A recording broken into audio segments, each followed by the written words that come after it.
chers amis téléspectateurs, auditeurs de différentes radios et télévisions de Kisangani, nous sommes ici en direct de la Sotexki. Ici, le gouverneur de province Louis-Marie Walle Lufongola va donner sa toute première conférence de presse depuis qu'il est à la tête de la province de la Chopo. Et après avoir investi par les députés provinciaux sa toute première conférence de presse, il va la donner aujourd'hui.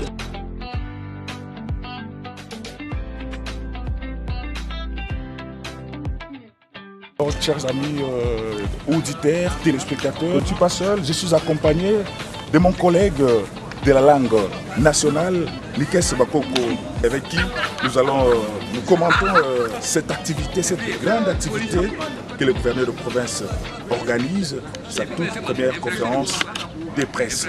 Talaka lelo tozali awa ezali oya koyoka mbela ya papa mokambi wa etuka Walle Lufongola Louis-Marie mbele yango wapi akosakola epa ya bapanzi sango bazwami awa oyengumba Kisangani bango batondi meke wapi ezwaka yengbende ya kokamba bongo etuka ya biso ya Chopo ndelelo akosakola akosumbitina makanisi na bapanzi sango wapi akoloba kuna mbaye matali dadi ndenge nini ya botongi etuka ya biso ya Chopo inzila akutaki nzila ibebi kobeba makambo maike penza mazesi swa malonga te esengeli kobunda na tina te maso makoma bongo mapesa bana somi ndenge ya koseka bana etuka ya Chopo bazanga bongo koseka yango lelo ekozala bongo likelemba ya bapanzi sango ko tuna mituna ndenge na ndenge ya kafu yoba bongo bangala ndeko dadi Alif pe dadi zinga tomoni pe baimbura matali ya etuka ya Chopo baimbura matali nikolo ba ministre ba etuka bango pe bazali wana po ya koyoka ndenge nini papa mokambi wetuka akoloba pamba te ministre ayeba eteni ya ndako ya mosala soki motuna mokoya po na matali ye wana pe lisusu ye akoyoka eyano ya papa mokambi wetuka pe akopesa mwa likanisila ye epai ya mbura matali etuka pe tombwa ekokende yango nde biso baso dadi tozali se kozila papa mokambi wetuka pamba te bapanzi sango pe basili bakomi papa mokambi wetuka ekoya ye bongo maso mabanda pe bokoyoka.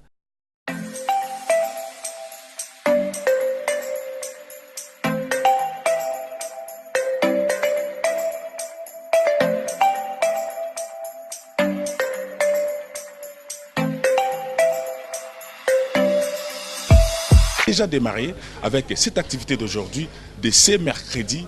Donc il est question de cette conférence de presse que va donner le gouverneur de province Louis-Marie Walle Lufongola.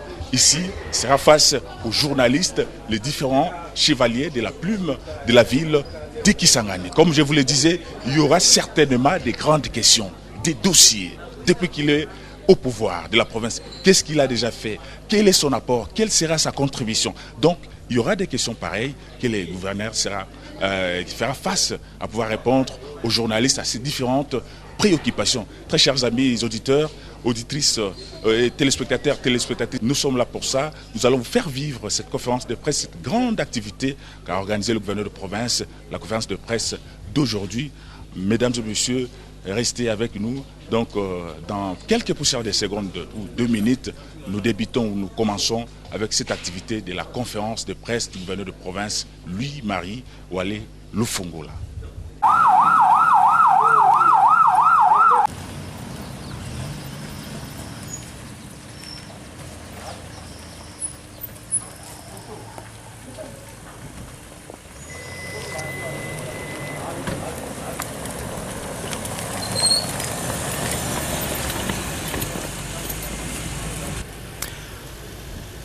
C'est l'arrivée du gouverneur de Provence. Bonjour, Excellence. Ça va? Oui, ça va bien.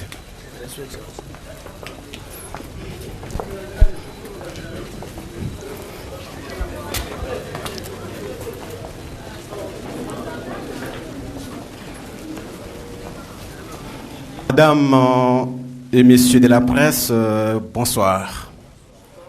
Vous êtes à l'honneur aujourd'hui. Vous avez votre gouverneur devant vous pour vider votre curiosité journalistique et intellectuelle. Vous vous rappelez, nous étions ici à l'époque, alors Walé Lufungula Louis-Marie, candidat gouverneur des provinces. C'était dans ce beau cadre de la Sotexki. Vous vous rappelez bien. Et aujourd'hui, il intervient, comme vous le savez, non comme candidat, mais comme gouverneur. Le monsieur, après son arrivée au pouvoir, certainement, il a posé un certain nombre d'actions. Comme vous le savez, le gouvernement a été constitué et investi au niveau de l'Assemblée provinciale. À part ça, l'autorité provinciale et son gouvernement ont posé beaucoup d'autres actions qui sont visibles dans la ville de Kisangani et pourquoi pas à l'intérieur de la province. Et les actions continuent, comme vous le savez si bien. Il a fait beaucoup de voyages, beaucoup de va-et-vient, mais il n'avait pas encore eu le temps de s'adresser au quatrième pouvoir que vous êtes. Et aujourd'hui, l'occasion est là. Vous avez devant vous les gouverneurs des provinces. Dans vos cœurs, vous avez des questions. Toutes sortes de questions sur le plan politique, administratif, économique, financier, sécuritaire. Certainement, vous avez des questions dans tous ces domaines. Alors, pour ne pas trop garder la parole, je vais donner l'occasion au gouverneur de province de faire son exposé. Après cet exposé, comme vous le savez si bien, vous aurez droit à cette séance de questions et réponses. Monsieur le vice-gouverneur de province, Mesdames et Messieurs les ministres provinciaux, Mesdames et Messieurs les commissaires provinciaux, Monsieur le directeur de cabinet du gouverneur des provinces, Monsieur le secrétaire exécutif du gouvernement provincial de la Chopo, Mesdames et Messieurs les membres du cabinet du gouverneur des provinces, Mesdames et Messieurs les journalistes représentant les organes de presse présents à Kisangani, je vous réunis cet après-midi dans ce beau cadre de la société Taxi de Kisangani, Soterski en sigle, pour m'entretenir avec les médias œuvrant dans la ville de Kisangani, qui ont maintes fois exprimé le besoin ardent de connaître ce que mon gouvernement et moi-même faisons depuis notre arrivée à la tête de la province de la Chopo. À cette occasion, je répondrai à toutes les questions de nos journalistes afin de leur permettre d'avoir la vraie information sur l'état dans lequel nous avons trouvé notre chère province, ce que nous avons projeté de faire pour stopper la descente aux enfers et ce que nous avons pu réaliser depuis le 29 mai 2019, jour de notre entrée en fonction. Calcul fait, cet exercice de redevabilité se fait à exactement 101 jours de notre prise de fonction. C'est pourquoi je commence mes propos par remercier notre Seigneur, le Dieu Tout-Puissant, qui ne cesse de nous combler de ses forces et de l'énergie nécessaire pour accomplir au quotidien notre travail. Je rends ensuite un vibrant hommage à son Excellence, Monsieur le Président de la République, chef de l'État, Félix-Antoine Tshisekedi Tshilombo, qui nous appuie dans notre dure mission de reconstruction de la province de la Chopo. Je remercie aussi les honorables députés provinciaux pour les rapports harmonieux entre mon gouvernement et l'Assemblée provinciale. Je remercie Monsieur le vice-gouverneur Maurice Sabibou Sakapela, les membres de mon gouvernement, mon directeur de cabinet, Monsieur le secrétaire exécutif du gouvernement provincial et tous les membres de mon cabinet pour la cohésion et l'esprit d'équipe qui nous anime tous. Mesdames et Messieurs de la presse, je vous remercie d'avoir répondu nombreux à mon invitation. La journée d'aujourd'hui est la vôtre. Je la consacre à vous, afin que nous puissions nous entretenir sur la marche de la province de la Chopo. Comme vous le savez tous, avant mon arrivée à la tête de la province de la Chopo, la situation était totalement désespérée. Les infrastructures routières sont dans un état de dégradation très avancé. Nous n'avons ni route urbaine, ni celle des sites agricoles. La population avait totalement perdu confiance aux institutions et aux élites de notre province. L'autorité de l'État était presque inexistante. La desserte demeure encore un casse-tête. Aucune perspective de sortie de cette crise politique, économique et sociale n'était perspectible à l'horizon. Grâce à la volonté du Dieu Tout-Puissant et à la mobilisation totale de la population de la Chopo, la représentation provinciale nous a fait confiance en nous plaçant à la tête de notre province à l'issue des élections du 13 avril 2019.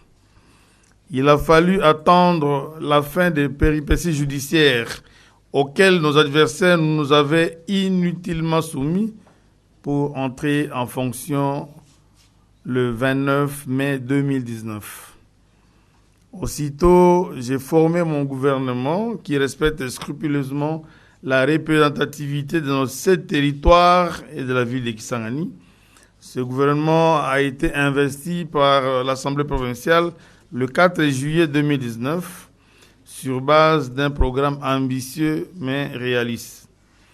À partir de ce moment, j'ai entamé des visites d'itinérance, d'abord dans les territoires de Banalia, puis dans les 6 communes de la ville de Kisangani, pour palper du doigt la situation dramatique que vit notre population. J'en ai également profité pour rassurer nos populations de notre volonté de nous occuper de leurs conditions de vie, tout en l'appelant à l'amour du travail bien fait et au civisme fiscal. Sur le plan administratif, j'ai réuni à plusieurs reprises les maires de la ville, les bourgmestres et les administrateurs des territoires, et je leur ai indiqué la nouvelle ligne de conduite pour la gestion de leurs entités respectives. J'ai aussi réuni les chefs des divisions provinciales, les responsables de l'armée et de la police nationale, ainsi que les opérateurs économiques, pour que tous ces services changent réellement leur mentalité, leur vision et travaillent désormais pour le bien de la population. Dans la foulée, j'ai installé une nouvelle équipe à la tête de notre régie, ce qui a permis de dénicher une équipe de malfrats qui s'adonnait allègrement à la corruption et au détournement des deniers publics, au coulage des recettes de l'État. Et depuis lors, on note une nette augmentation de nos recettes. Sur le plan des infrastructures routières, nous avons commencé les travaux de réhabilitation de la voirie urbaine de Kisangani. Les travaux en exécution sur l'avenue de l'église qui va du rond-point Pars au rond-point du Canon. La fermeture des grands bourbiers aux alentours du centre de promotion sociale et à la sortie du bac à Lubunga ont été financés sur fonds propres de la province. Ceux allant du pont Chopo à Okimo, en passant par le rond-point Komboni au plateau médical, sont financés par le programme de développement urbain. Tandis que la réouverture des routes de la voie urbaine, notamment de la place dite Espace 3000, en passant par Mapendano jusqu'à l'église Anuarité, sont financés et exécutés par 4 projets avec qui nous sommes en pourparlers pour la réhabilitation de la RN4 ainsi que la reconstruction de toutes les routes reliant nos territoires à la ville de Kisangani. Concernant l'électricité, le déficit est criant. Il faut 40 mégas pour couvrir le besoin de toute la ville, alors que le seul barrage de la Chopo ne peut fournir plus que 10 mégawatts.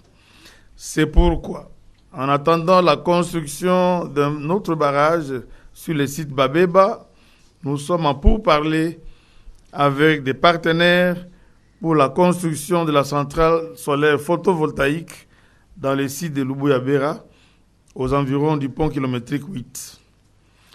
Chers amis journalistes, malgré tous ces efforts, beaucoup reste encore à faire. Et les moyens pour cela font cruellement défaut.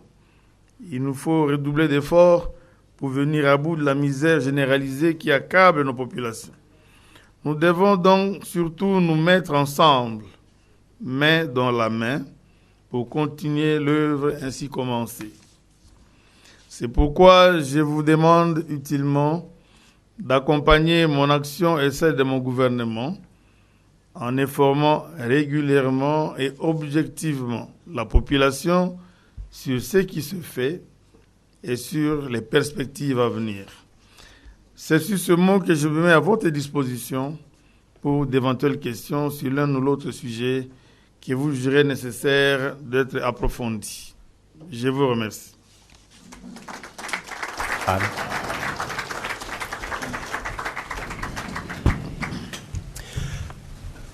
Bien, chers amis, vous avez de la matière.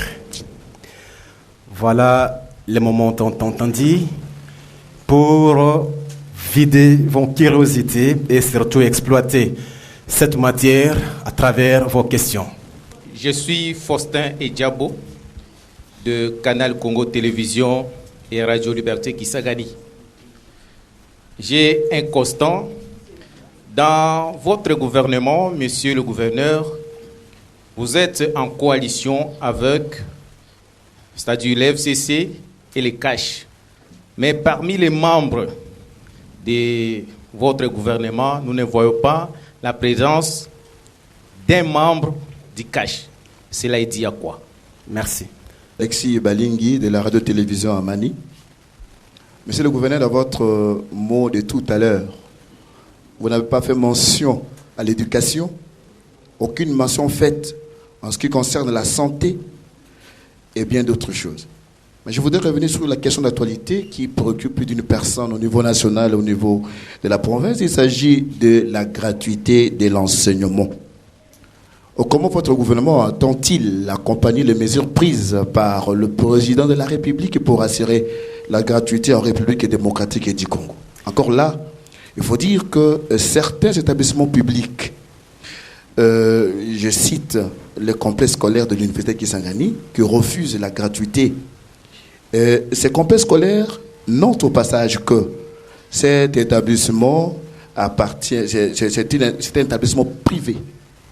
Que dites-vous pour ce faire? Question de gratuité, certaines écoles sont mécanisées, les enseignants ne sont pas payés. Qu'adviendra-t-il? Que compte faire votre gouvernement pour ce faire? Je m'arrête là dans un premier temps. Freddy Sekeseke, Journal Mololo. Comme nous le disons toujours chez nous, la communication en lingala facile. Tolingi totunayo, au saliba voyage belé. Toyebi ke ozana ba contact belé. Kasimbu mana yango eza nini po awa outi koloba oyebisi biso eloko kenda ko salate. Tozana posa population yeba soki mbuma na yango eza nini. Merci. Marianne Batamane, rédactrice en chef des Canal Orient. Il y a assez de questions, mais comme on a dit une seule question, je pense qu'on va encore revenir. Pour cette série, bien sûr. Ok, merci. La grande question est de savoir, monsieur le gouverneur, quelle relation avez-vous avec le vice-gouverneur actuellement par rapport à l'affaire AFDC allié? Bien que vous étiez élu comme ticket indépendant, vous êtes après l'élection, vous avez choisi de reprendre vos partis politiques, votre famille politique FCC, PPRD et AFDC. Quelle est la relation qui existe entre le gouverneur et le vice-gouverneur? Merci. Excellence, vous avez la parole. La présence de CACH au sein du gouvernement provincial, je pense que la formation du gouvernement tient compte de plusieurs facteurs, notamment et principalement les forces politiques en présence au niveau de l'Assemblée provinciale. Je crois que c'est le critère primordial. On a tenu compte des forces politiques qui sont présentes au sein de l'Assemblée provinciale, principalement. Et ensuite, il fallait faire les équilibres au niveau de notre province, les 7 territoires, plus la ville de Kisangani. Il me revient malheureusement que CACH n'a n'est presque pas présente au niveau de l'Assemblée provinciale. Et c'est ainsi que, tenant compte de tous ces paramètres et des équilibres à faire, Cash n'a pas pu se retrouver. Néanmoins, comme vous l'avez si bien dit, la coalition demeure. Voilà. Plusieurs voyages à Kinshasa. Bon, comme vous le savez d'ailleurs, beaucoup de ces voyages ont été faits sur invitation de la haute hiérarchie, de la présidente de la République. Comme le dernier voyage ici. D'ailleurs, au moment où je parle, je devrais être à Kinshasa, sur une autre invitation de la présidente de la République. Alors je me suis dit que les amis du 4e pouvoir risquaient de beaucoup parler, de chahuter. C'est pourquoi je ne suis pas parti. Voilà, donc je suis parti sur invitation de la haute hiérarchie pour des questions d'intérêt national et bien sûr, il y a une répercussion dans notre province. Le dernier voyage, c'était en rapport avec le Forum national sur l'énergie électrique. Comme vous le savez, l'électricité, c'est cette denrée qui fait cruellement défaut chez nous ici à Kisangani et dans la province. Dans toute la province de la Chopo, on ne trouve l'électricité que dans la ville de Kisangani.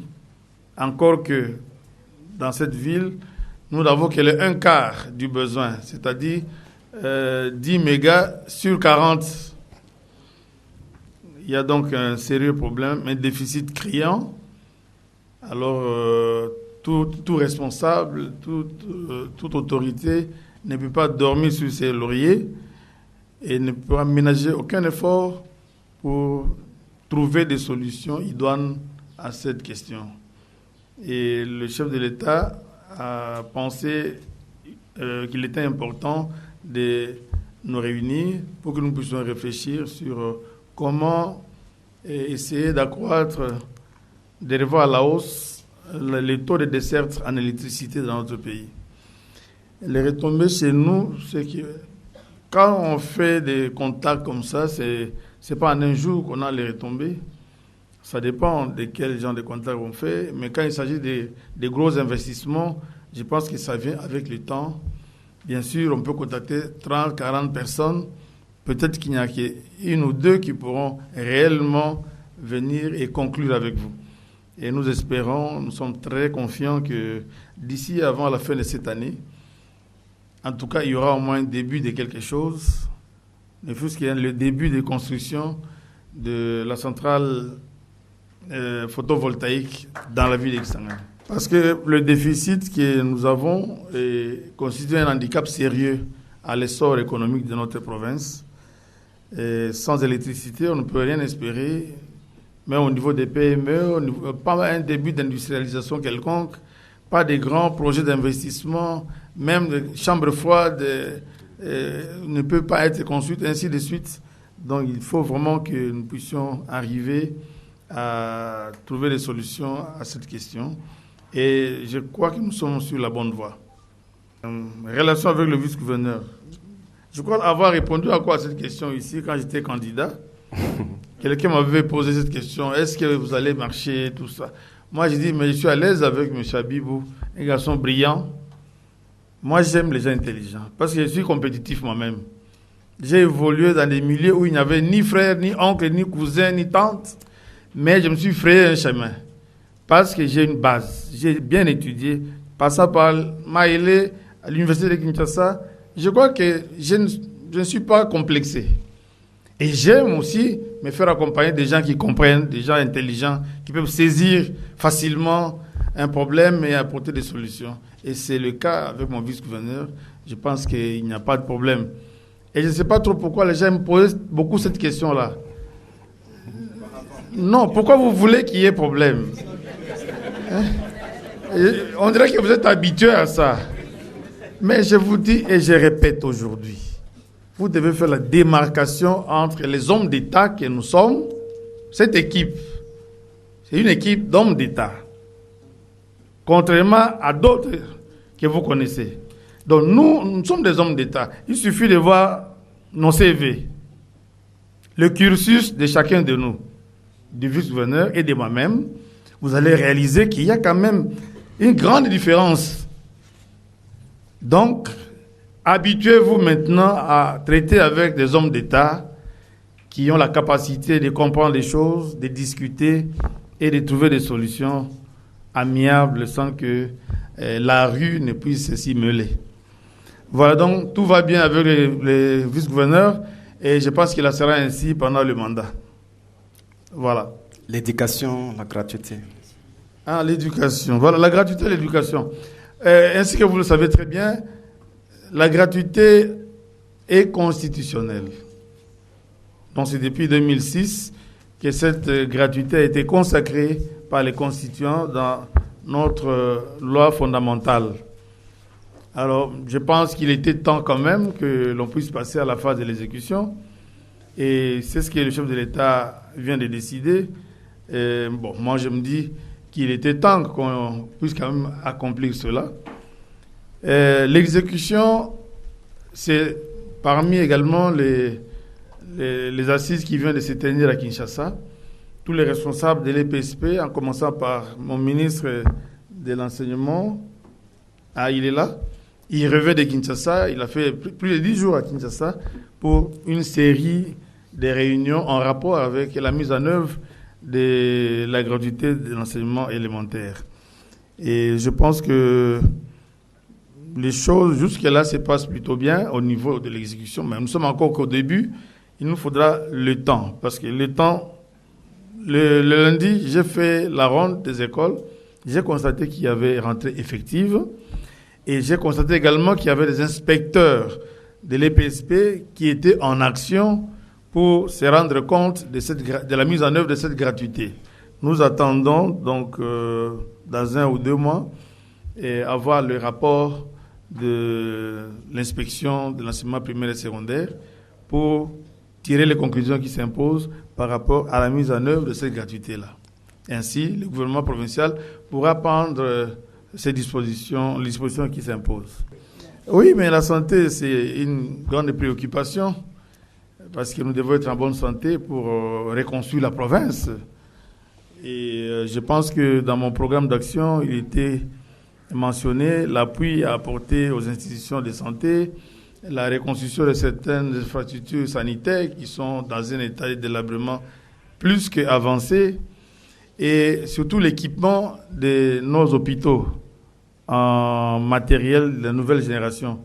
Parce que, comme vous le savez, ici à Kisangani déjà, nos hôpitaux ne sont pas équipés, même de la manière la plus élémentaire.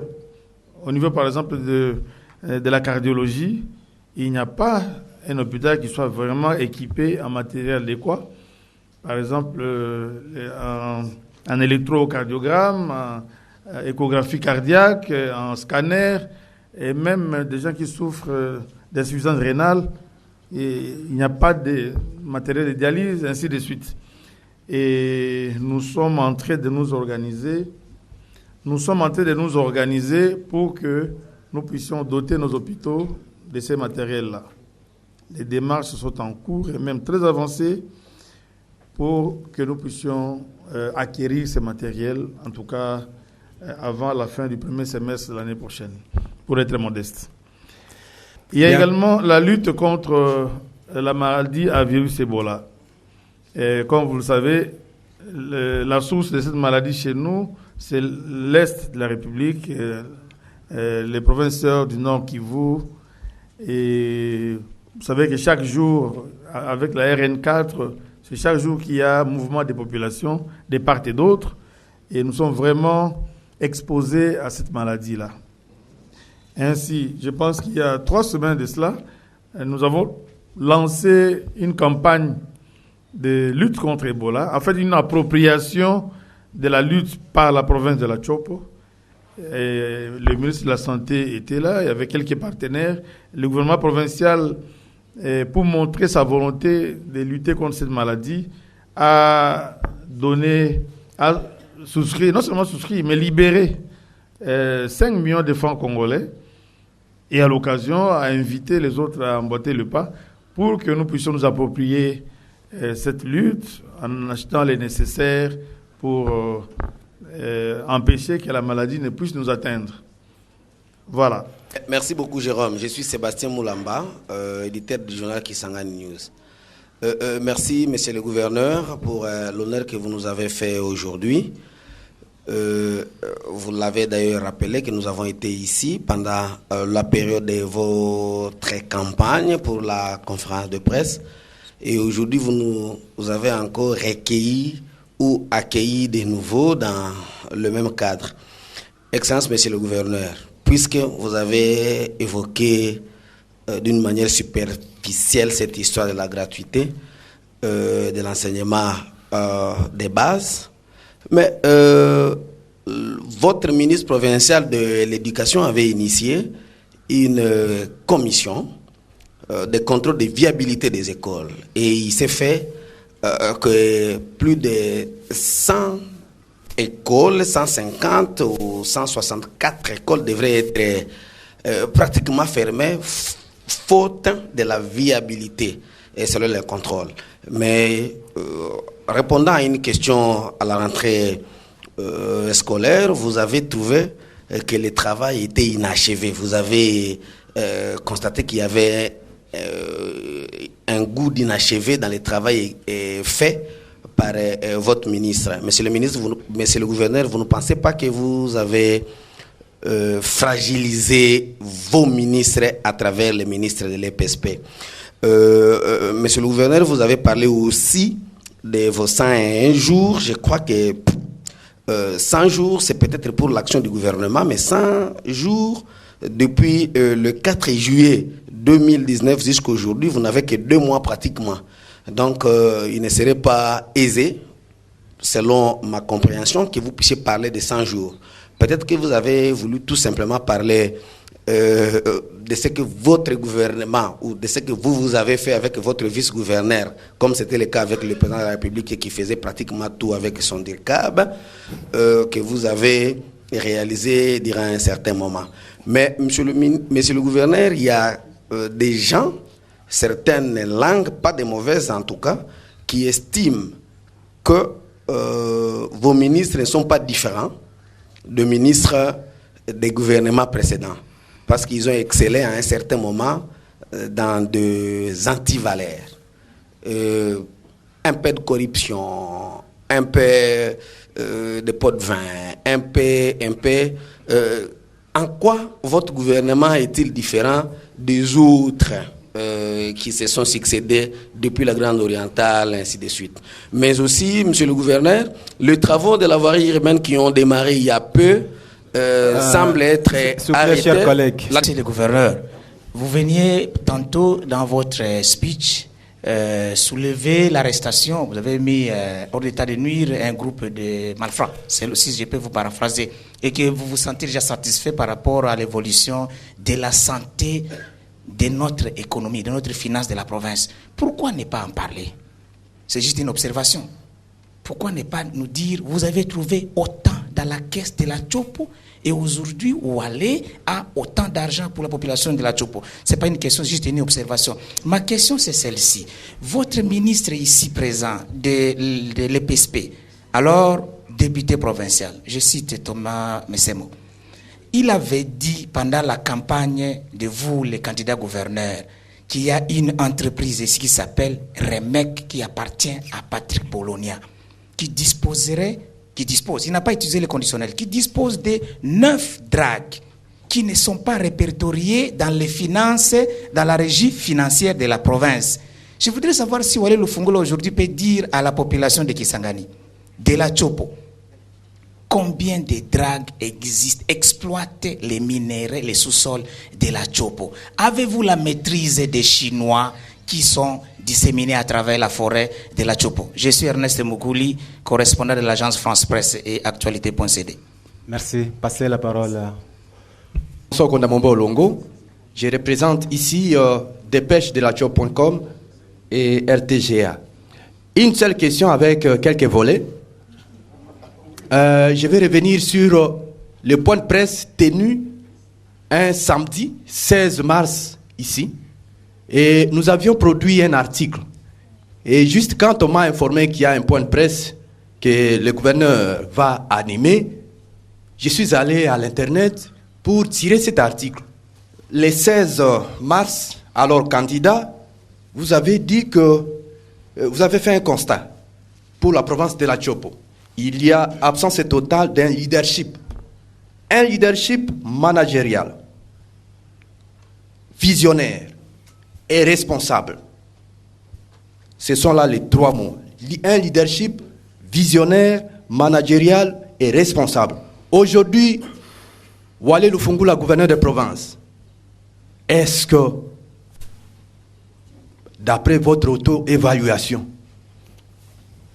il y a au jour d'aujourd'hui un leadership managérial, visionnaire et responsable? Et aussi, ce 16 mars 2017, vous aviez dit qu'il y avait rupture, oui, je suis en train de... rupture de confiance entre l'autorité et la population. Aujourd'hui, est-ce qu'il y a cette confiance? Je prends l'exemple des journalistes qui font partie de la population. Apparemment, il y a cette rupture, à moins que cette rupture puisse prendre fin aujourd'hui. Mais avec les journalistes, il y a beaucoup de questions d'actualité, mais ils ont des problèmes pour atteindre les gouverneurs. Toujours les 16 mars, vous aviez dit que vous allez mettre un accent sur la politique agricole, avec l'ambition de faire de la Chopo les meilleurs greniers agricoles de la République démocratique du Congo. Aujourd'hui, qu'est-ce que vous avez fait concrètement, les tout premiers gestes? Parce que ces 16 mars, vous aviez mis un accent particulier sur l'agriculture. Mais jusque-là, j'ai suivi le ministre provincial en charge de l'agriculture qui parlait de la révolution agricole. C'est encore au niveau de la théorie, mais rien de pratique. La question, c'est toujours en rapport avec les promesses faites. Monsieur le gouverneur, vous avez annoncé que vous allez créer des entreprises du portefeuille provincial. Où en sommes-nous par rapport à ces projets? Et aussi, la situation qui prévaut au niveau de l'hôpital général des références de Kisangani. Le vice-gouverneur est passé par là, il a promis aux agents que dans 15 jours, une solution allait être trouvée. D'abord, je dois dire que il y a un de vos collègues qui a rectifié ce que j'avais dit pour dire que je n'ai même pas encore fait 100 jours. Parce que mon gouvernement n'a été investi qu'en juillet. Donc là, nous sommes début septembre. C'est pour dire que nous ne sommes qu'au début de notre mandat. Et il y a des choses, bien sûr, une campagne électorale est faite des promesses. Et les promesses qui doivent être exécutées pendant le mandat, pendant 5 ans. Et je n'ai même pas encore fait 3 mois. Je pense que vous ne serez pas trop pressés comme ça pour attendre les résultats déjà aujourd'hui. Le leadership, comme quelqu'un l'a soulevé ici, ça s'est construit. Ce n'est pas en un jour.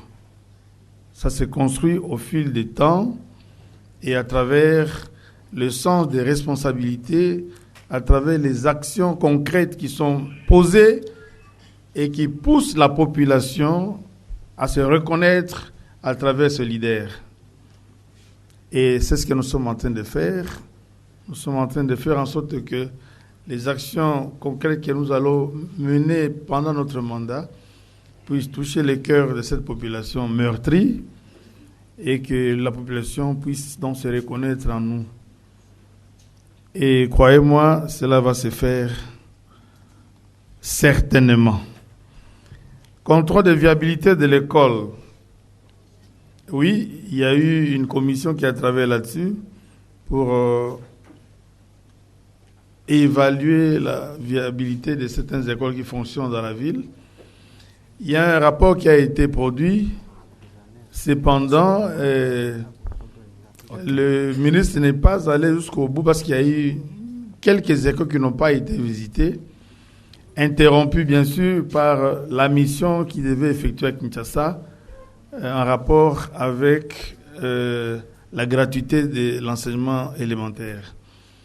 Et j'ai estimé que on ne pouvait pas déjà maintenant prendre les sanctions qu'il fallait, étant donné que nous devons traiter tout le monde de la même manière. Et en concertation avec le ministre, je lui ai dit de poursuivre et d'achever cette mission de contrôle. Et quitte à la fin de cette mission, le gouvernement provincial va se réunir pour prendre les décisions qui s'imposent. La commission a 10 jours pour faire ce travail-là. À l'issue de son travail, le gouvernement provincial va se réunir pour examiner les cas de chaque école et ainsi arrêter la liste définitive des écoles qui ne sont pas viables. Et la décision pourra tomber à Ntoum. Les ministres, pas très différents des autres. Ça m'étonne je ne sais pas si le journaliste qui a posé la question a des cas précis qui incrimineraient mes ministres, mais en tout cas, chaque fois que j'en ai l'occasion, je ne cesse de prêcher, d'attirer l'attention de mes ministres, que nous devons prêcher par exemple, que nous sommes un gouvernement de rupture et qu'aujourd'hui nous devons travailler de manière à susciter l'espoir auprès de nos populations et surtout de renforcer la confiance de la population. Je pense que, sans risque de me tromper, jusque-là, les choses se passent plutôt bien. Et s'il y a des dérapages, je ne manquerai pas d'interpeller les ministres concernés pour soigner l'image de mon gouvernement. Parce que moi, je tiens beaucoup à l'image. Je tiens beaucoup à mon image. Et je pense qu'il doit en être ainsi de mon gouvernement. Parce que nous avons encore des choses à faire à la tête de cette province. À moins que le journaliste qui a posé la question ait des cas précis, auquel cas il pourra nous contacter à tout moment pour qu'on en parle. Les travaux de voirie se sont arrêtés. Non, c'est ça, le journaliste doit chercher l'information. Le journaliste ne doit pas parler comme les gens de la cité.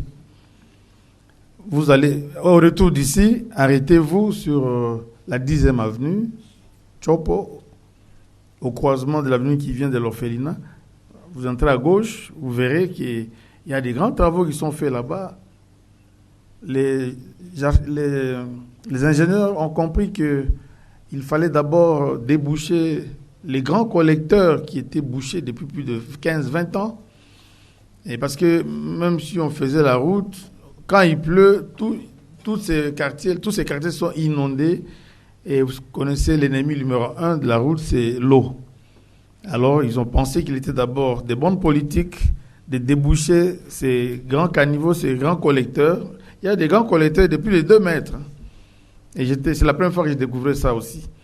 Donc, ils ont pensé d'abord terminer ce travail avant de poursuivre les travaux sur les routes. Les travaux ne se sont donc pas arrêtés et ils continuent de plus belle. Vous pouvez passer et vérifier. C'est ça le journalisme. Combien de dragues il y a dans la province? Bon, j'ai instruit le ministre ayant les mines dans ses attributions pour faire ce travail. D'abord, il a fallu connaître tous ceux qui détiennent les titres, les carrés miniers. Et puis maintenant, on va procéder dans chaque carré minier, on va passer au contrôle pour savoir ce qu'il y a exactement, qui fait quoi et avec quoi, utilise quel matériel et tout. Et nous pensons que ce travail pourra être fait et les résultats ne tarderont pas à venir. Nous sommes préoccupés par ce secteur qui sont porteurs des recettes. La province a besoin des recettes pour sa reconstruction. Et ce secteur-là, comme vous le savez, est générateur de recettes. Nous pensons que nous ne pouvons pas rester indifférents. Parce que j'ai cru comprendre que vous avez cité un nom. Le drame chez nous ici, c'est qu'il y a des noms que les gens vénèrent. Chez moi, je ne vénère que Dieu. Il n'y a que Dieu que je vénère et pas les hommes. Donc, tout le monde sera traité de la même manière. Et celui qui détient des titres miniers doit se mettre en règle avec l'État, c'est clair. Et ça se fera ainsi, ne vous en faites pas. Quid du nombre de Chinois? C'est la même réponse. Le contrôle sera fait et on va inventorier tous les exploitants nationaux comme étrangers. Voilà, politique agricole. J'avais parlé de politique agricole. Je n'ai pas encore changé. Et c'est pourquoi il faut toujours vous renseigner, venir chercher l'information. Je vous informe que début octobre, nous allons convoquer les États généraux de l'agriculture ici chez nous, avec l'agriculture et avec l'ambition de faire de la CHOP pour les greniers de la République et de lutter contre la famine. Vous savez, chez nous, la famine est un peu chronique. Il suffit de circuler, vous voyez, les gens ont vieilli avant l'âge, par le fait seulement de ne pas bien manger et par le fait, en fait, de ne pas vouloir travailler.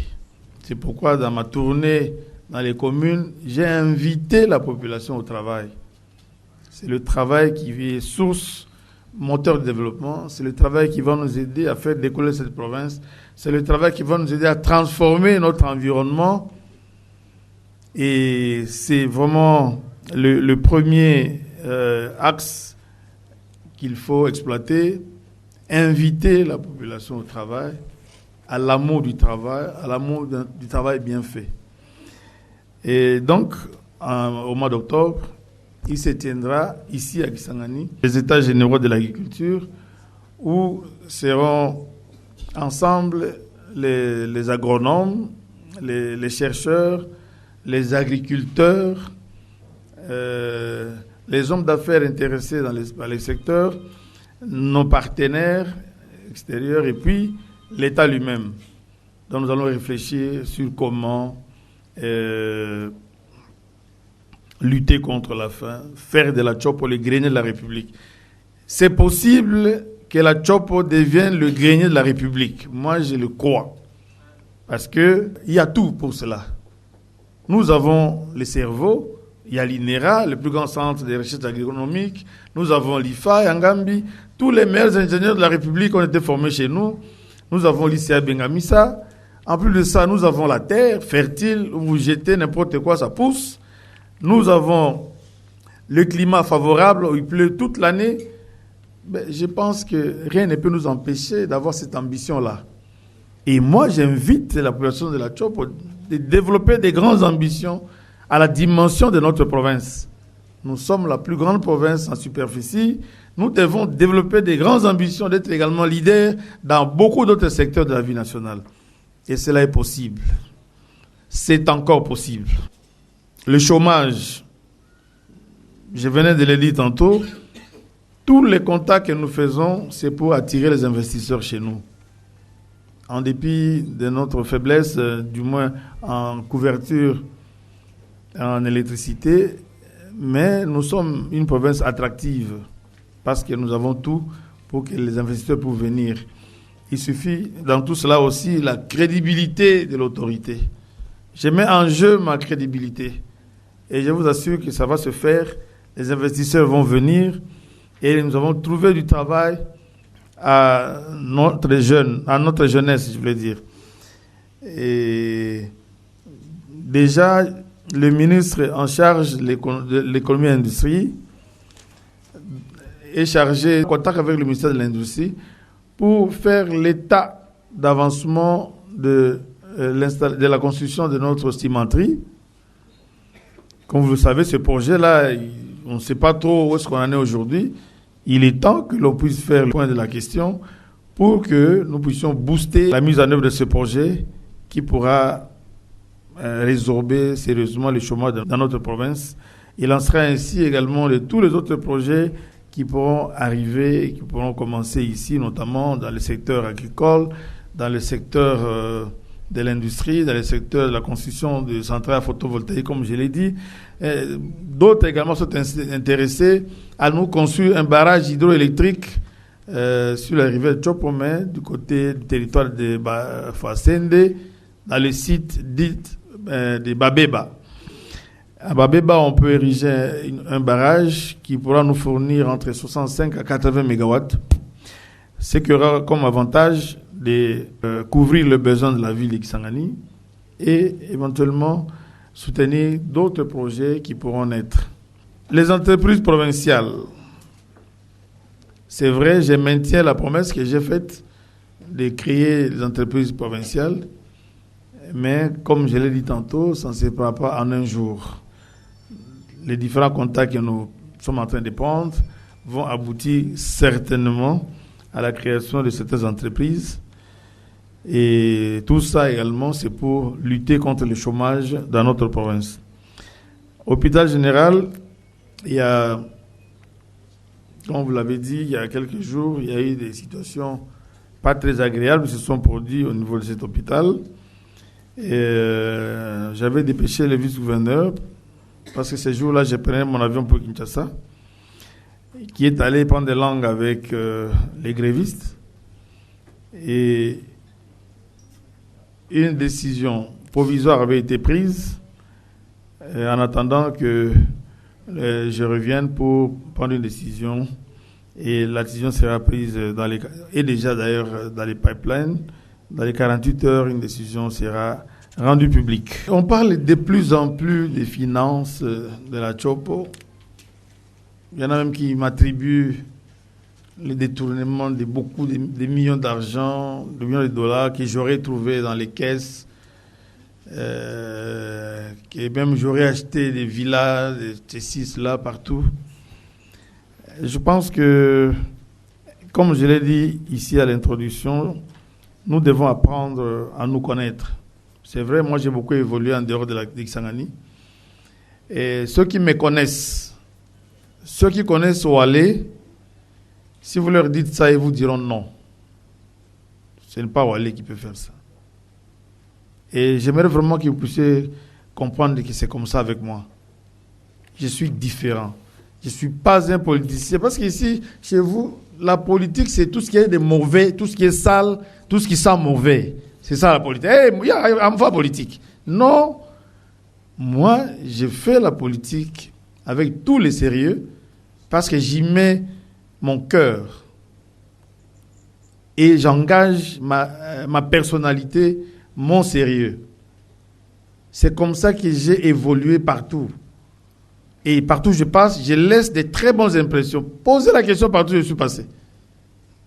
Que ce soit au Parlement, que ce soit à la présidence de la République, que ce soit au journal officiel. Posez la question sur moi, on vous dira qui je suis. Et en plus, je vous informe, je suis chrétien. Je suis chrétien, né de nouveau. Ah oui, ça je ne cache jamais. Et donc, il y a des choses que je ne peux pas faire. Ce que vous avez vu que j'ai fait faire à la place de la poste, ce n'était pas de la blague. C'est du sérieux.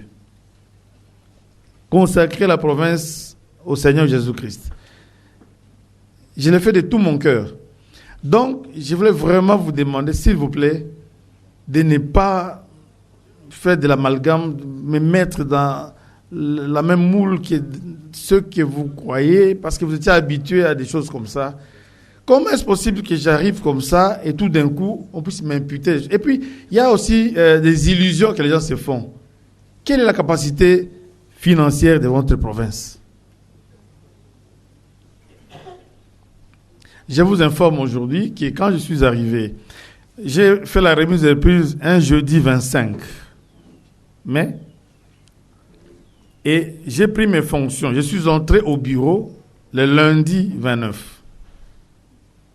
Et quand je suis entré, j'ai fait venir les gérants de la banque, Robank, parce que c'est là où ils sont logés l'essentiel de nos recettes, pour lui poser la question sur l'état de la situation. Je crois que les gérants de la banque est encore là, vous pouvez vérifier. Le solde était débiteur. Le solde des comptes du gouvernorat à Robank, ce jour-là, était débiteur. Depuis les 100 millions de francs. Plus précisément, 138 millions de francs. Moins. Mais d'où pourraient venir les millions? D'abord, notre province ne peut pas produire $1 million. Non. Le mois qui a suivi, la régie a fait 300 millions de francs. Je vous informe que la République, disons le gouvernement central nous envoie, comme frais de fonctionnement, 113 millions de francs. 113 millions de francs. Et comme frais de rémunération, ça c'est le gouvernement central, 130 millions de francs. Mais $200, ça donne combien? Et il faut les millions, je ne sais pas, ça viendrait d'où?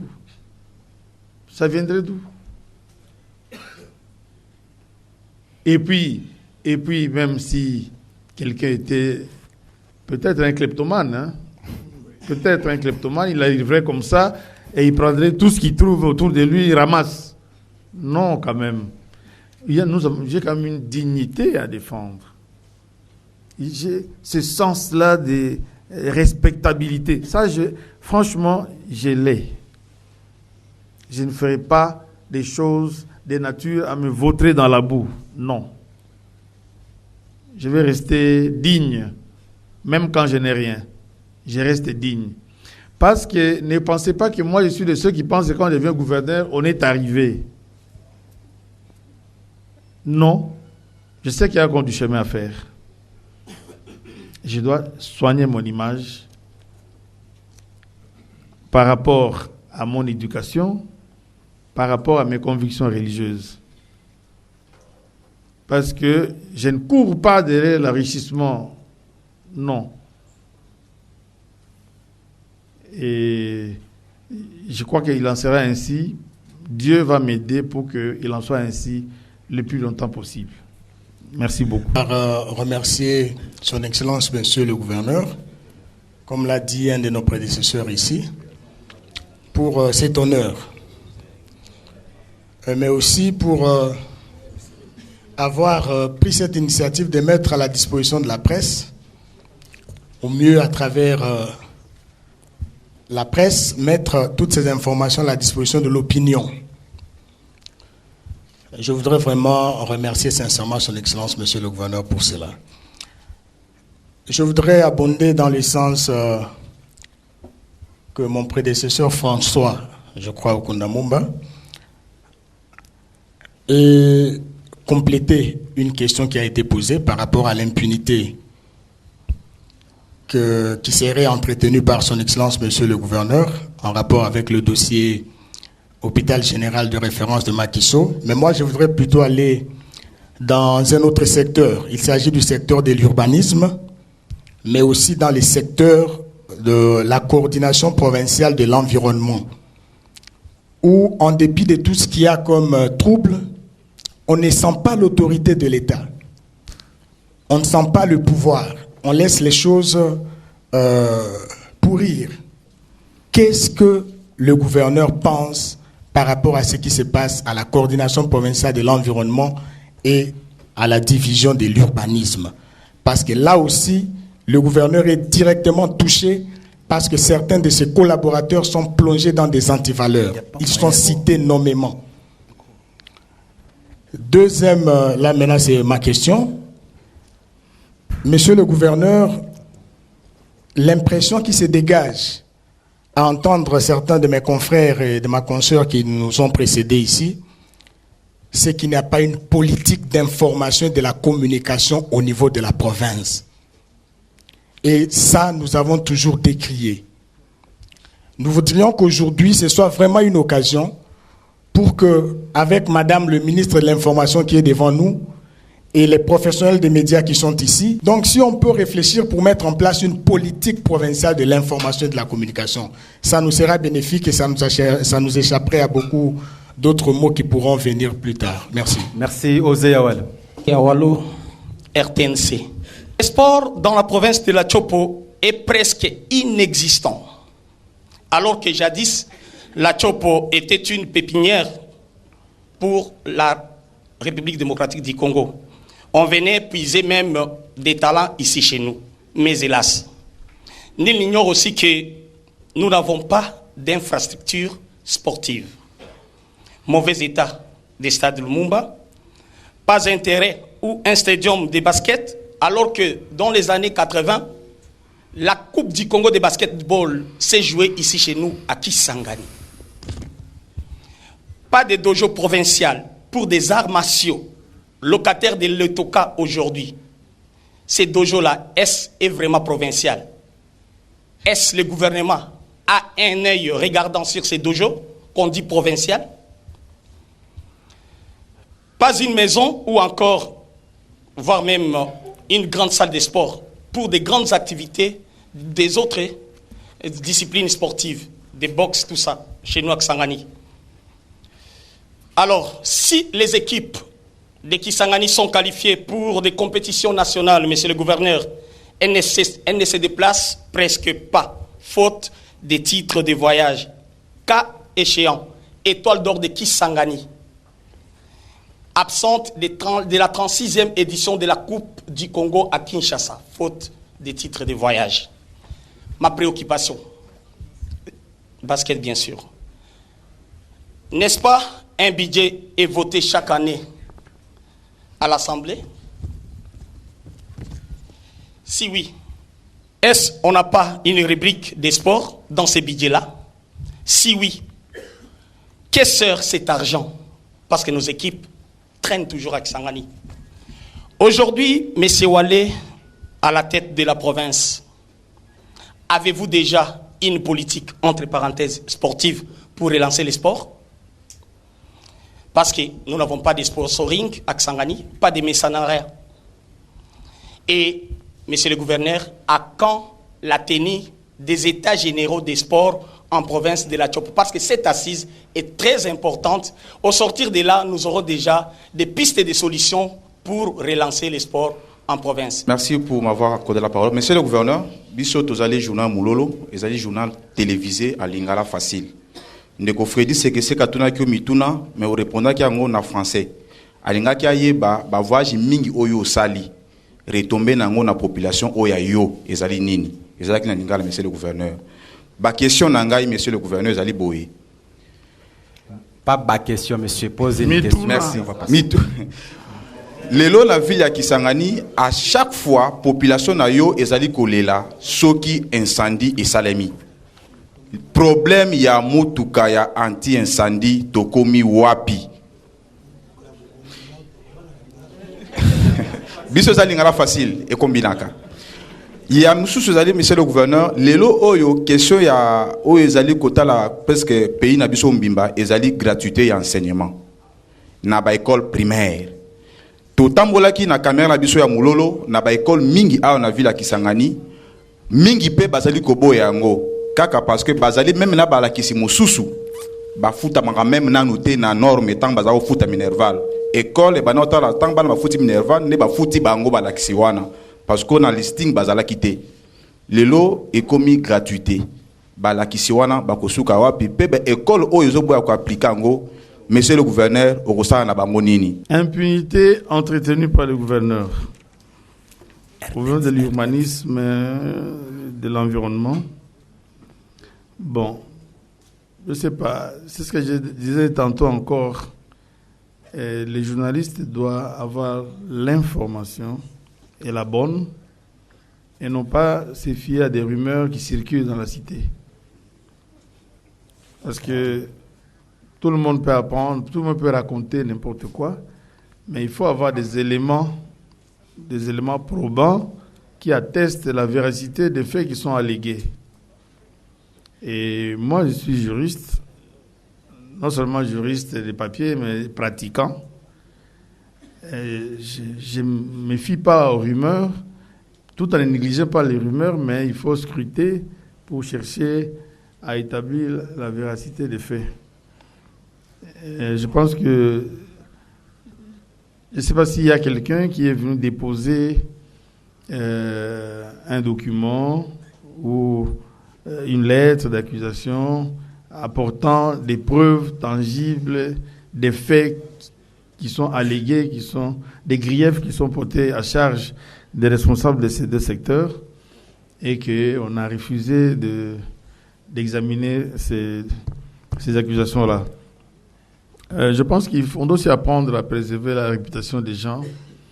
Quand on parle des personnes, il faut mettre un peu des gants et surtout ne parler que lorsqu'on a des preuves qui accablent la personne, parce qu'il en va aussi de la réputation de ces personnes-là. Donc, s'il y a des éléments objectifs, il y a des preuves qui attestent d'un comportement délictuel des responsables de ces deux services, je pense que le bureau du gouvernorat est ouvert. Les gens peuvent passer pour déposer ces éléments-là. Je ne peux jamais protéger un malfaiteur. Ça ne me ressemble pas, parce que le malfaiteur, en réalité, c'est quelqu'un qui est contre le décollage de la province, contre l'avancement de la CHOP. Mise en place d'une politique de communication. Bon, ici, je suis en face des professionnels de la presse. Je pense qu'il leur appartiendra d'entrer en contact avec le ministre qui a en charge la presse, de faire des propositions concrètes par rapport à ça. En tout cas, tout ce qui peut nous avancer, moi, je suis preneur. Voilà. Les sports. Je pense que ceux qui ont assisté le jour de la défense de mon programme à l'Assemblée provinciale, j'ai énormément parlé du sport. Et ce que vous me demandez aujourd'hui, je l'ai fait déjà parce que j'ai dénoncé l'état de délabrement très avancé de nos infrastructures sportives. J'ai constaté avec beaucoup de regrets qu'il y a beaucoup de disciplines sportives qui ne sont plus pratiquées chez nous. À l'époque où nous on grandissait ici, c'était le siège du cyclisme, par exemple. Le cyclisme avait beaucoup évolué ici, avec des grands cyclistes comme Baonga, comme Balepe, comme le vieux Nzilapanda Isiro. Et tout ça, aujourd'hui, ça a disparu. Bon, évidemment, avec l'état des routes, comment on va rouler? Tout ça aussi, c'est un problème. Je pense que c'est vrai, c'est une bonne idée de tenir les états généraux des sports. Je pense que ça pourra venir au cours du mandat. Et la réhabilitation du stade, vous n'avez aucune idée de ce que ça coûte en termes d'argent. C'est beaucoup d'argent que votre gouvernement provincial n'a pas. Mais nous avons des contacts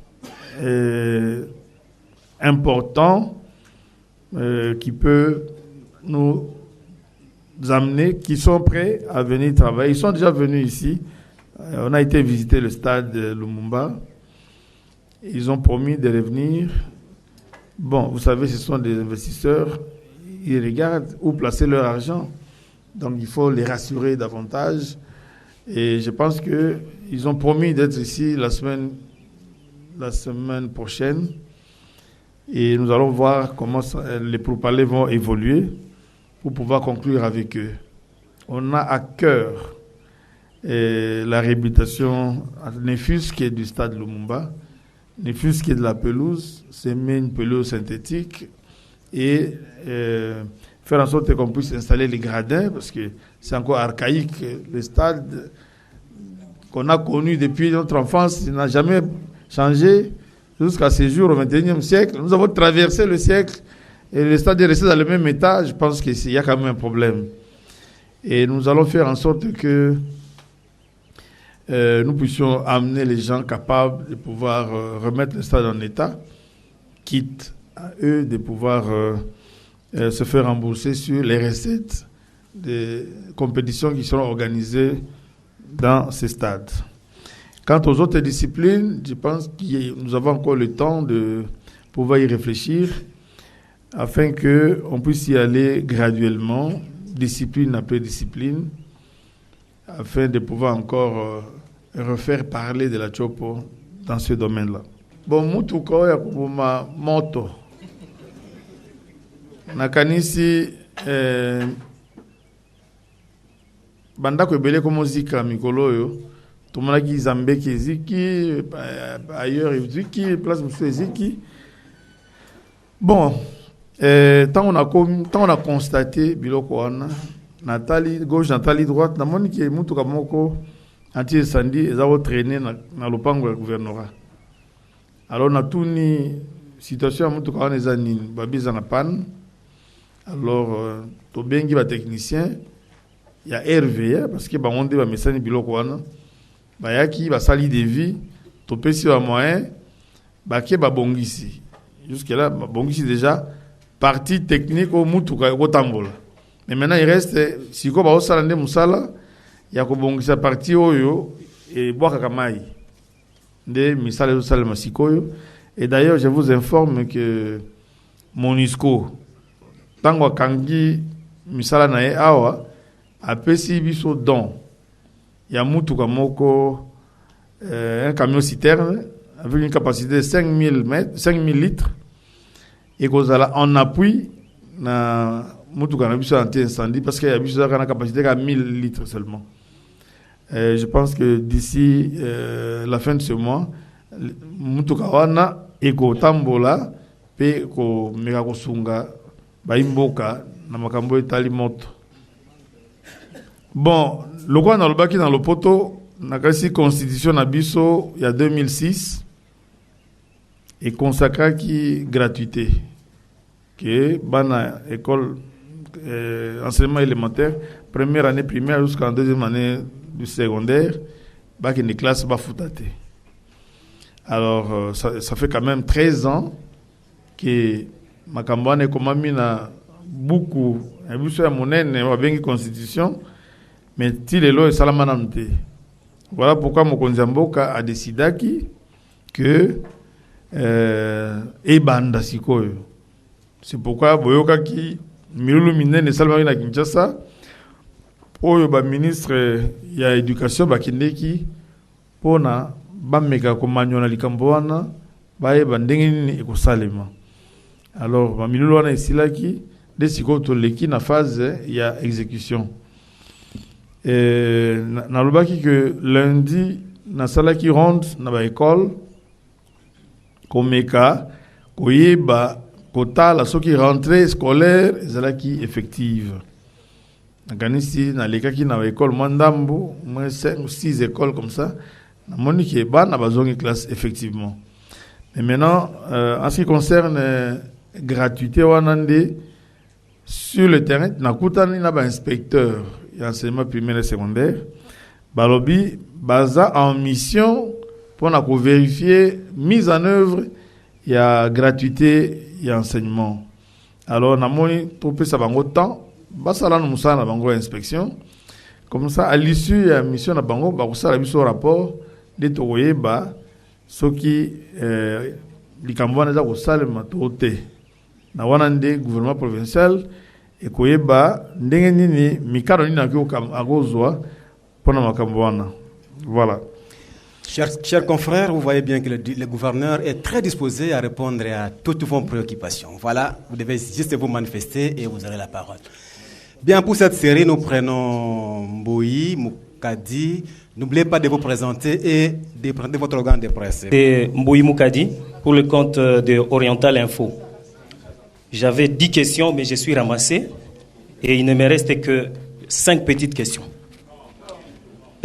Excellence, Monsieur le Gouverneur, quelle est la situation actuelle d'Ubundu en rapport avec les échauffourées qui sont survenus là-bas à l'issue du projet de création du parc de la Lomami et les déplacés qui sont venus de Kisangani? Ils vivent dans quelles conditions sur place? Une autre question, c'est en rapport avec les investisseurs. Nous vous avons vu à Pullman Hotel à Kinshasa avec les Sud-Coréens. Les Sud-Coréens, les partenaires amenés par une sénatrice de la Chopo. C'est quoi les relations entre cette sénatrice et le gouvernement provincial?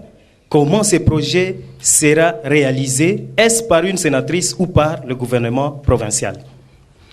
Dans le même ordre d'idée, vous nous avez parlé des investisseurs.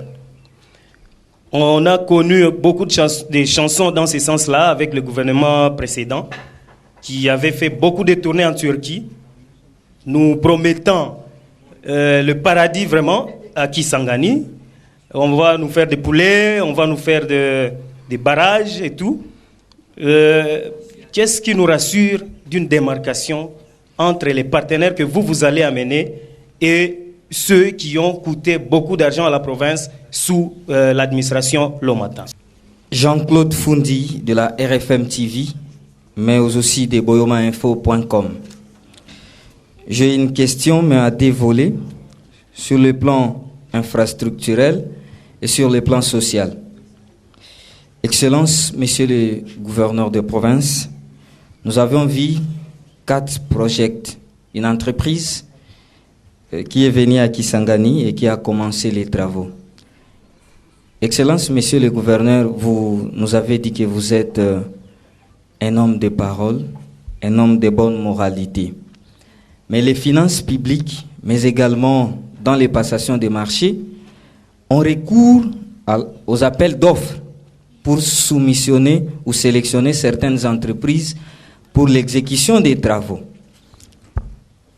Je suis journaliste, mais je n'ai pas vu l'appel d'offres pour que 4 projets soient soumissionnés pour réaliser les travaux. Vous pouvez nous dire quel type de partenariat? Parce que quelque part, lorsque vous avez exposé, vous avez dit que les travaux sont financés et exécutés par cette entreprise. Vous pouvez nous dire quel genre de partenariat le gouvernement provincial entretient avec 4 projets? Le deuxième volet de ma question, c'est sur le plan social. Lors de la prise de fonction des ministres, le vice-gouverneur, lorsqu'ils installaient certains ministres, nous lui avions posé la question de savoir si les ministres provinciaux auront chaque mois leurs frais de fonctionnement. Je voudrais savoir si aujourd'hui les ministres provinciaux touchent ou reçoivent régulièrement leurs frais de fonctionnement. Raphaël Mouamala de la RTD. Moi, je me base sur l'infrastructure. Monsieur le gouverneur, je vous renvoie au croisement de l'avenue Général Moulomba avec l'avenue Tabora, juste vers Yaliélé, la descente vers le Butchback. Si jamais vous pouvez songer à cet état de choses, vraiment c'est une poubelle qui fait la honte de la ville de Kisangani, c'est tout. Tondo, mokambi etuka nabandi bandeko balobi, balobaka maye ninganaka pamba te, soki eloko ekpei na kati te. Mabe etikalaka se mabe, ata bato banso baza kosala. Koyoka yo, ezali lokola moto alingi liloba nzambe mingi. Koyoka yo, olobi olingi bosembo. Koyoka yo, ozali oyo atangi kelasi ya bosembo. Motuna na ngai. Gouverneur wale lufungola lui Marie.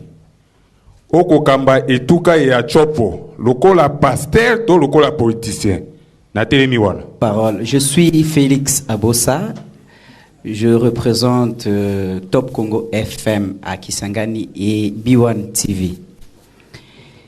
Monsieur le gouverneur, quelle relation entretenez-vous avec d'autres gouverneurs de la Grande Orientale pour résoudre certains problèmes ensemble? J'ai fait allusion à la route, par exemple la route RN4. Selon les informations en notre possession, c'est la partie de la Chopo qui est plus dégradée. Il en est de même de la route Bouta. Est-ce qu'il y a une politique pour faire des plaidoyers ensemble à quelques problèmes qui vous concernent? Merci beaucoup. Situation actuelle d'Ubundu. Je pense que, ainsi que vous le savez, lorsqu'il y a eu création du parc de Lomami, il y a une partie de la population d'Ubundu qui était mécontente, et il y a eu ces mouvements qu'on a appelés les revendiquants, avec à la tête un Portugais. Et il y a quelque temps, ces fauteurs de troubles a décidé de se rendre aux autorités provinciales, ce qui fut fait. Mais maintenant, ce mouvement a continué. Pendant qu'ils étaient en train de faire des troubles, il y a eu un mouvement des populations. Il y a eu donc un mouvement massif de déplacer la population d'Ubundu qui vivent dans des situations plus ou moins précaires. Je pense qu'un rapport a été fait au niveau du gouvernement central et qui a promis fermement d'intervenir dans les tout prochains jours. N'eût été ce changement intervenu à la tête des ministères, je pense que l'intervention serait déjà là, mais nous restons en contact avec le gouvernement central pour une intervention qui est attendue. Investisseurs coréens qui sont venus avec la sénatrice. Je n'ai pas bien compris la question. Quelle relation avec la sénatrice? Quelle relation avec la sénatrice? C'est une sénatrice?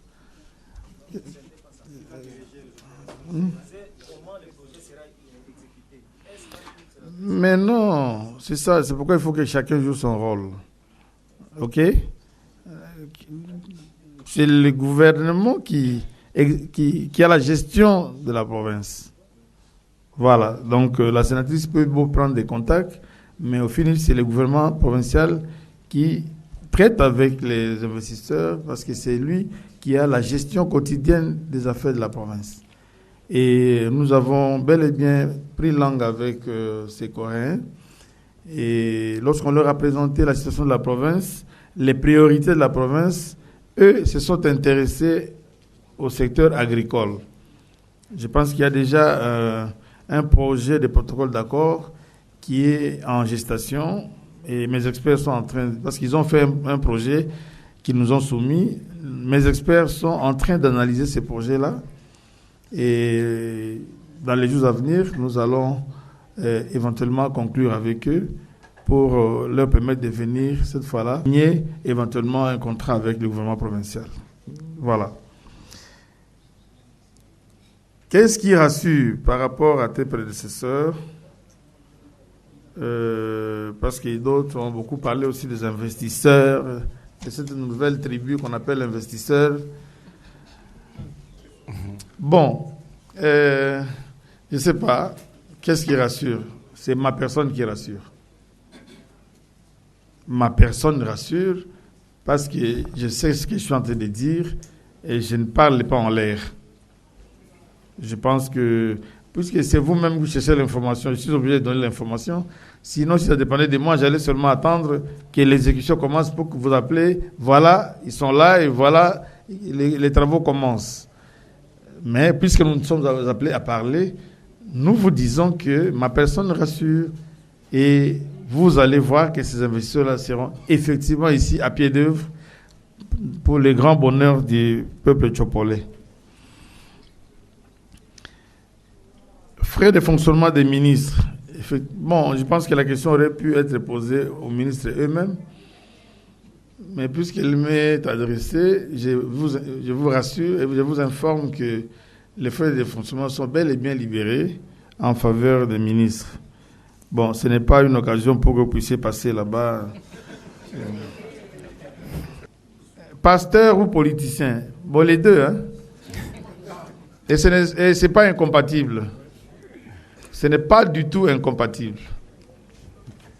Parce que l'autorité vient de Dieu. Et il faut même encourager cette race-là. Les hommes de Dieu, des chrétiens affermis, qui font la politique. Parce qu'ils font la politique en mettant en avant l'amour du prochain. L'amour du prochain. Parce qu'en fait, la politique, l'art de gérer la cité, les gens que nous gérons, ce sont des hommes que Dieu a créés et nous devons amour. Si on a cet amour-là, on va se mettre réellement au service de cette population, au service de son entité. Et on sera heureux de porter le sourire sur le visage de nos populations. Et moi, je pense que faire la politique en état chrétien, c'est vraiment un grand avantage parce qu'on travaille pour le bien des autres. Je pense que nous allons faire un effort pour entretenir, arranger cette partie de la route ainsi que, parce que j'avais déjà annoncé qu'on va faire 20 km de routes à terre battue dans la ville de Kisangani, et ça se fera.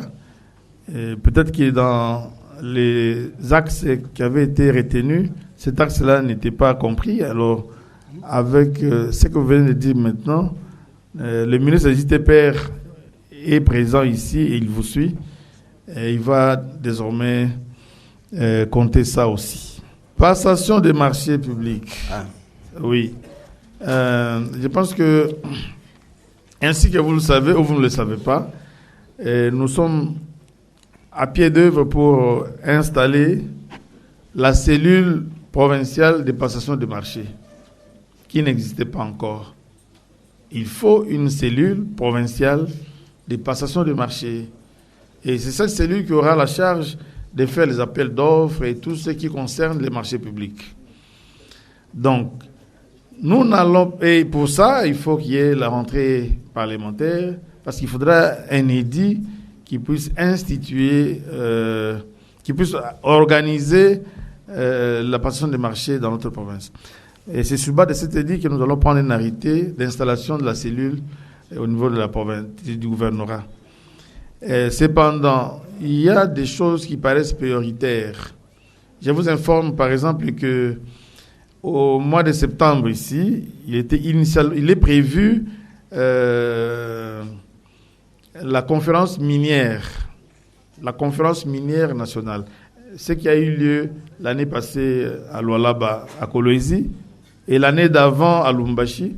Cette année-ci, ça va se passer chez nous, à Kisangani. Il est important que les gens puissent quand même trouver une circulation plus ou moins fluide dans la ville. Ainsi, il nous fallait passer à l'œuvre. Voilà. Donc, ce n'est pas interdit.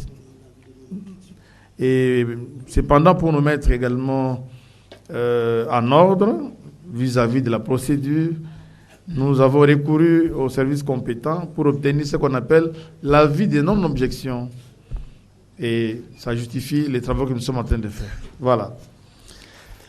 Bien, la dernière série. Encore. La dernière série pour une dernière série de 5 questions et on clôture. Et puis la question, pourquoi le gouverneur Oualé a choisi une seule femme dans son gouvernement au moment où si sur le plan sécuritaire, il y a de cela, aujourd'hui c'est déjà une semaine où un taximène a été tué par les hommes non inconnus, autrement identifiés.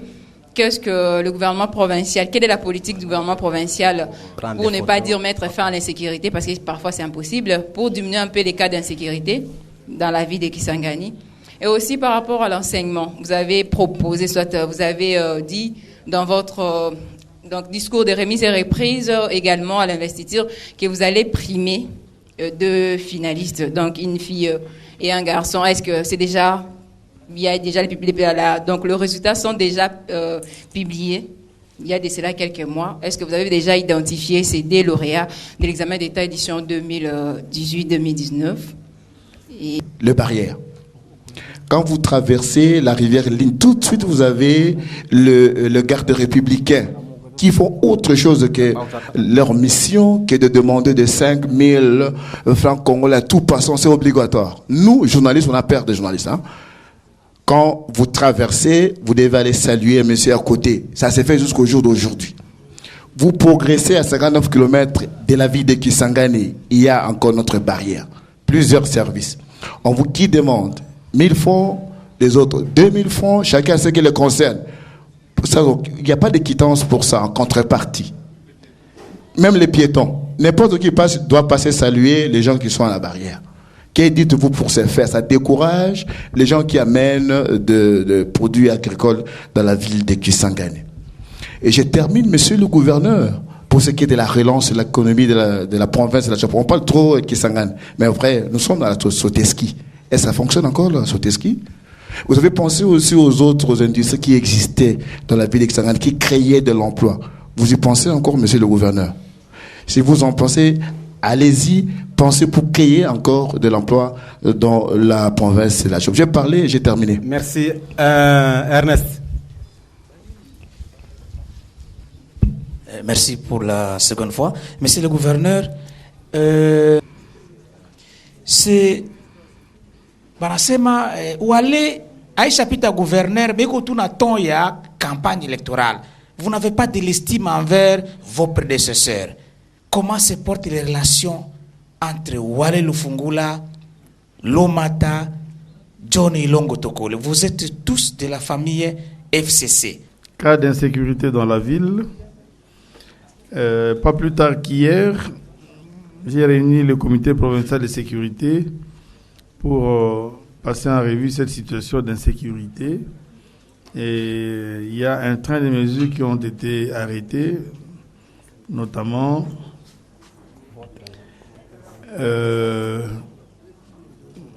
identification des motards, parce que comme vous pouvez le constater, la plupart du temps, ce sont les motards qui sont pris pour cible. Alors nous voulons commencer d'abord par les identifier, dans les buts de les sécuriser. Et ces motos-là doivent également avoir un numéro d'identification, de sorte que lorsqu'il y a un problème qui surgit, on soit à même d'identifier la moto et par ricochet le propriétaire, sinon le conducteur de cette moto-là. Et on va également limiter les heures de circulation de ces motos, parce que très souvent, ces cas de meurtre se commettent aux heures très tardives. Alors, on a décidé que les motos circulent jusqu'à 1h du matin, au plus tard, et puis ne peuvent reprendre que vers 5h. On va observer, avec ces mesures, comment les choses vont évoluer. Il y a également d'autres mesures qui ont été prises et que nous n'allons pas déballer ici. Le prix promis aux lauréats, je pense que, ainsi que je viens de le dire tantôt, il y a le ministre provincial de l'Éducation qui était en déplacement pendant qu'on était en train de publier les résultats. Et maintenant que ces résultats sont... Est-ce que c'est terminé? Non, c'est fini. Voilà. Maintenant que c'est fini, je pense qu'il va réunir les responsables de l'EPSP et qui vont lui présenter les résultats de la province. Et ainsi, on va prendre les meilleurs, un garçon et une fille, que nous allons devoir primer. Mais aussi, il faut reconnaître que ce prix-là sera institué par un édit et nous sommes en train de travailler pour préparer ces projets d'édit qui sera soumis à l'Assemblée à son retour. Mais en attendant, puisque c'est une promesse qui doit être réalisée, nous allons quand même le faire en attendant que cet édit-là soit voté au niveau de l'Assemblée provinciale. Conflit à Mombongo et des barrières. Bon, je pense que c'est peut-être un voyage d'il y a plusieurs mois, parce que ce problème-là, nous en avons longuement débattu au niveau du comité de sécurité, et des mesures avaient été prises, et je pense que les rapports qui me parviennent maintenant font état de l'amélioration de cette situation. Il n'y a presque plus de barrières sur les axes routiers, et je pense plutôt que c'est une bonne chose. Les barrières, il faut qu'on en parle aussi, parce que ça dépend.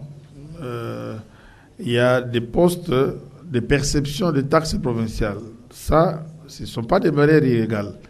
Et au niveau du comité de sécurité, nous allons nous réunir également pour qu'officiellement, nous puissions décider des points de perception des taxes provinciales sur les différents axes routiers qui alimentent la ville d'Ikisangani.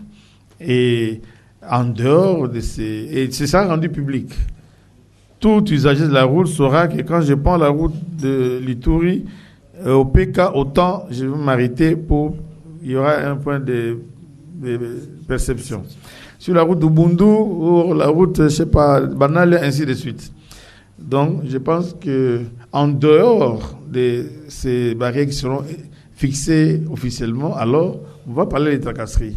Et on va inviter la population à ne pas se laisser manipuler par ces genres de barrières. Et les anciennes industries, pour créer l'emploi. Bon, les anciennes industries, d'abord, ce sont des privés. Ce n'est pas les industries de l'État. Ce sont des privés qui, avec la situation du pays, sont tombés en faillite et beaucoup ont fermé à cause de l'insécurité, et ainsi de suite. Aujourd'hui, je venais de le dire, il y a des contacts qui sont en train d'être pris pour faire venir de nouveaux investisseurs. Éventuellement, si quelqu'un d'entre vous a des relations particulières avec ceux qui ont exercé ici chez nous à l'époque, comme par exemple Sorgéry et autres, bon, vous pouvez rentrer en contact avec eux et les ramener. Nous sommes là pour les accueillir parce que ce sera pour le bien de la province. Les relations avec les prédécesseurs, elles sont plutôt bonnes. Il n'y a aucun problème.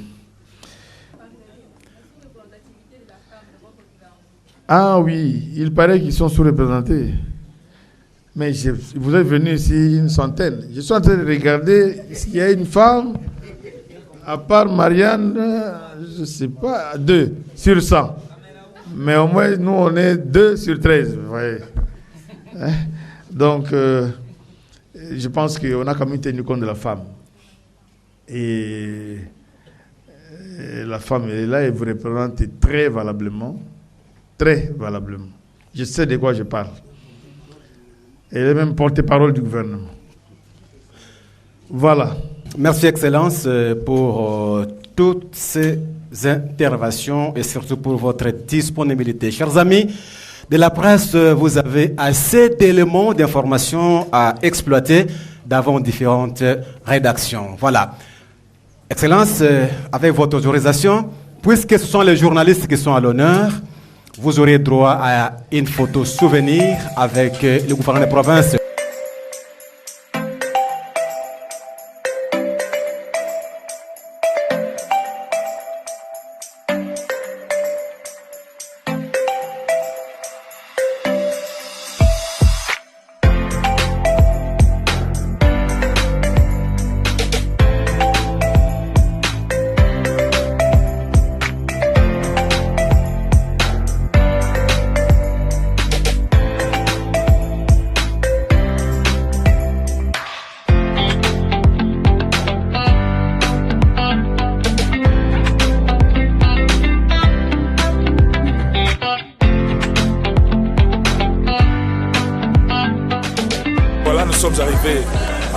De cette conférence de presse qui a été donc animée par le gouverneur de province Louis-Marie Walé Lufongola, les journalistes, les chevaliers de la plume de la ville de Kisangani ont été donc satisfaits par rapport à toutes leurs préoccupations qui ont été donc posées au gouverneur de province qui a bel et bien répondu à toutes les préoccupations de journalistes de la ville de Kisangani. Donc, mesdames et messieurs, voilà, c'est un peu ça. Toutes les questions ont été abordées par les journalistes concernant l'électricité, l'énergie, les mines, les infrastructures, l'eau.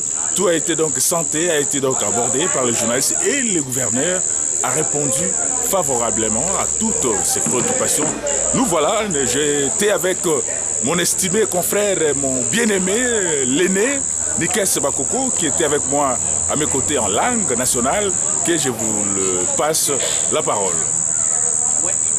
Oui, le bio d'Adi, Ezali Sebongo, Bandeko Balandi, vous avez entendu sur la radio et télévision. Maso, Masili Bongo, Masili pour Mokolo Malolo. Pour Nabiso Zabe Kopesa Bino Matondo, Bino Baebozo qui Libaku ya Kolandabiso, Papa Mokambi Wetuka, Alobaki Polele Polele, Maso Maye, Mazali, Namo Akbokoso, Pe Aluki Zelandengeni, Yakotombola, Kitato Tomboa, Yaituka Yabiso, Yachopo. Ngai Nikes Bakoko, Tazalaki Longo na Dadi, Ngambo ya Bilili, Tozalaki na John Baelo, réalisation Ezalaki ya Ndeko Zoom, Mbusape Azalaki na zila caméra, Maso wana Ezalaki Obokambemi, na Yemo na Mboka Jérôme Bogenda Mutoro, pe lisusu, Tozalaki na Mosimbi Bilili to photo, Ndeko Biso Sami Kamanga, Biso baso totombeli bino, Mokolo Molamu, pe pokwa Totongo Elamu, o Mabota Mabino.